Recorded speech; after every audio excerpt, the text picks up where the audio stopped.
Доброго дня.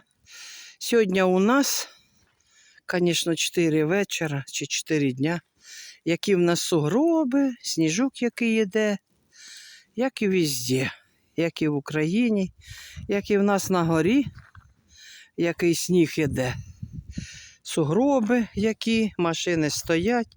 Оце в нас гаражі такі. Оце таке. Сніг кругом.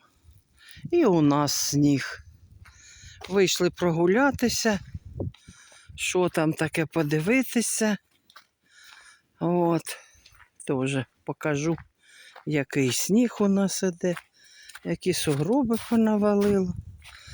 Чи чистять, чи не чую, щоб чистили. Ой, сугроби тут які. Оце, бачите, які сугроби тут. Ну от, показала чуть-чуть. Везде зима і у нас зима. Пока-пока.